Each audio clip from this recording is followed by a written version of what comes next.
So the last thing here we want to talk a little bit about is conditional formatting. And so we've kind of done some of this indirectly before, but I wanted to come back to it and just talk about it as a standalone topic for just a couple minutes to make sure you're understanding and thinking about the concepts. And so one of the things that comes up a lot is you have an input. So we'll say insert a text input here. And so there's our text input. And then you have a submit button. But you only want to have this submit button show up if they've went ahead and entered some data. So the most simple form of that, right, we'll delete out the default text, is we can come to this button and we can say, all right, I want your visible property.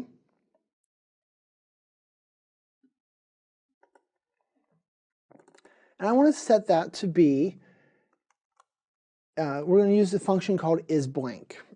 And so isBlank checks whether an expression or a value is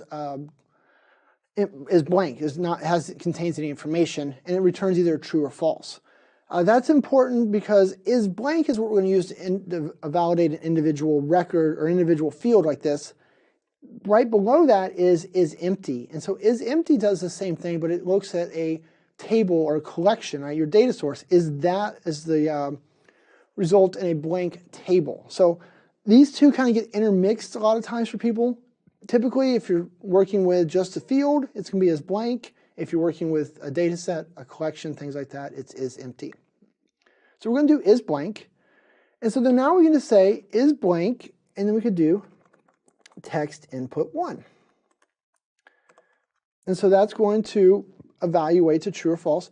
And so here that we don't want to show the button if they haven't entered any data. So then what you need to do is you need to go to your isBlank function, and we're going to add an exclamation point in the front of it, okay?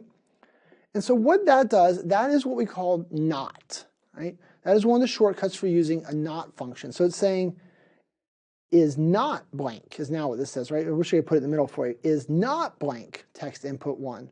And so if it's not blank, then we want to show the button. So it would be true, but right now it is blank, so then this is evaluating to false, and so that's why the button's not showing. But then, if I come in here and I enter some data, nope, let's hit play to do that.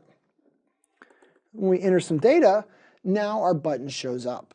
So this idea of checking fields from that manner comes up a lot, right? And so isBlank is the function you're going to use for that. If we wanted to check a data set, we would use isEmpty. So that is a very common need. The other way that you might look at this is maybe you want them to enter an email address and you only want to show this button if it is an actual valid email address format. So let's get rid of all this. And so what we would do there is we'd want to take advantage of isMatch. All right, and so we talked about isMatch a little bit when we did the functions overview, but I want to kind of demo it here. And so what you do is you say isMatch, and then we'll say text input 1, text input 1 dot text, and we'll do a comma. And so then we could write a complicated expression to do all that for us, but Power Apps, being the friendly tool that it is, has an expression already written for that called email. And so then now, when we do this, you can see that the button does not match this. So isMatch is false right now, because that's not an email.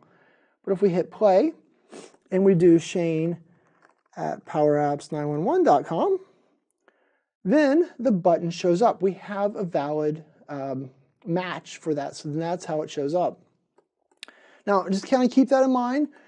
As you kind of understand and start to apply those concepts, you can get into really cool scenarios where maybe when they type in the email address, or when they fill in the field where the email address goes, you can do a check on the fly, right? Because you could just have another text on the screen here that said, you know, this is a required field, it must be in the format of an email. And you could just have that show up in red text if they enter data in here, but it doesn't match the format that you want. So there's a lot of real cool functionality you can do between isBlank and isMatch to build a little bit better of an experience, a little more intuitive, help your users out with hints. This is the data you want. Don't just give them a big X, you can't submit this. Give them hints and things like that, and use these functions to have your little pop-ups only show up with those hints when they need. Speaking of hints, in here, you know, one of the properties we haven't talked about before, but we probably should have, is we do also have the option for hint text. So if you wanted to say, enter a valid email. So then now when someone comes in and it's empty, right? It says enter a valid email. So it's giving them that hint text. So you can take advantage of that to make a better user experience. And so that'll help you also as you just kind of continue to drive to a better thing. The last little cheat sheet here thing with this text input, there is also an option up here at the top called delay output, which is false by default. But if you have a message that pops up and it's popping up too fast while they're still typing, what you can do is say delay output to true, and then as long as they're in the field typing, nothing will process based on what you've done in this box. So another little handy tool set for making a better user experience. But I think that wraps it up. I hope those tools help you build a better experience along with the pop-ups, conditional formatting. Use all those, combine that to make a real experience for your users in your Power Apps.